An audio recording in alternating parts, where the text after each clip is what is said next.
Aïe, aïe, aïe, aïe, aïe, aïe, aïe, aïe, les amis. En Europe, non. C'est un panier de crabes, la magie, c'est moi. Les Européens, non. Pas de confiance. Ah, la presse allemande tire à boulet rouge sur Emmanuel Macron. Ah,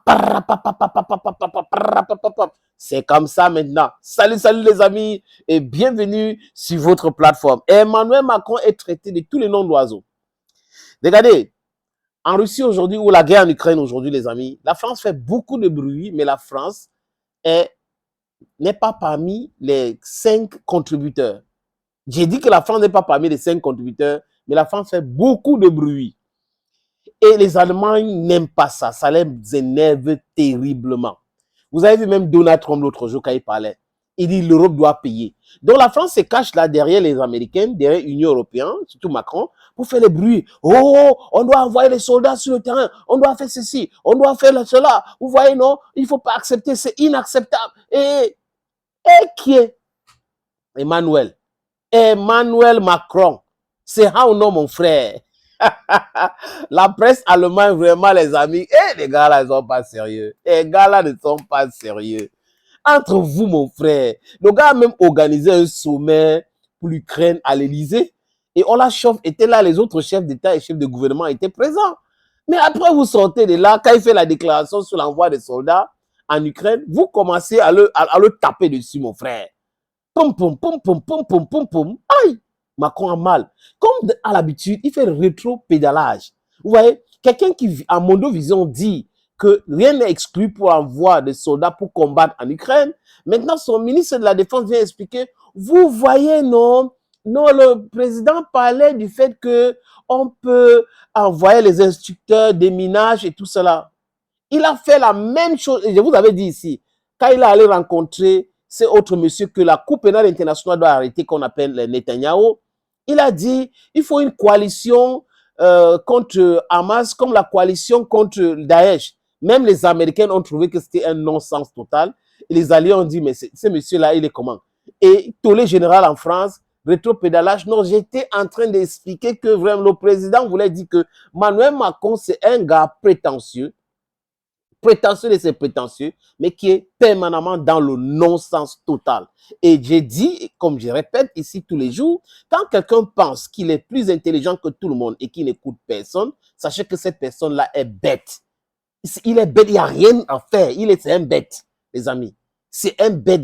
Je vais être poli pour ne pas dire stupide, mais si la personne est bête, donc ça veut dire qu'il n'est pas intelligent.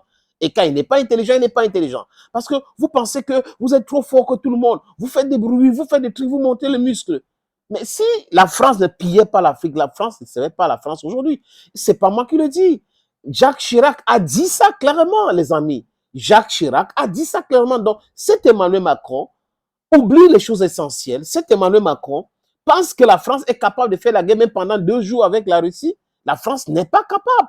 La France peut avoir l'arme nucléaire, mais la France ne peut pas faire une guerre engagée avec la Russie. C'est la raison pour laquelle même le groupe Wagner ou les African Corps, quand ils arrivent quelque part, la France fuit. Parce que la France connaît leur force de frappe qui vont détruire tous les armes et la Russie produit plus d'armes que la France. So you cannot compare the two economies, you cannot compare the two countries.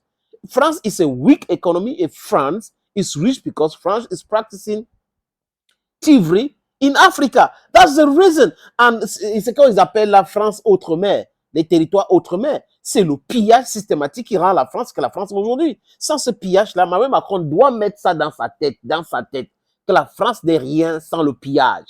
Les amis, je vous suggère d'écouter ceci. C'est la presse allemande qui tire à boulet rouge sur Emmanuel Macron. Ah, Macron, s'exclame l'éditorial du Frankfurter Allgemeine Zeitung, l'un des grands quotidiens allemands. Ah, Macron, la France n'a pas su livrer un seul Charles Leclerc pour l'Ukraine. Et voilà que le président français parle d'envoyer des troupes au sol. Meint das wirklich ernst? Est-il vraiment sérieux? S'interroge le journal. Ça ne peut pas être sérieux, répond ce même journal.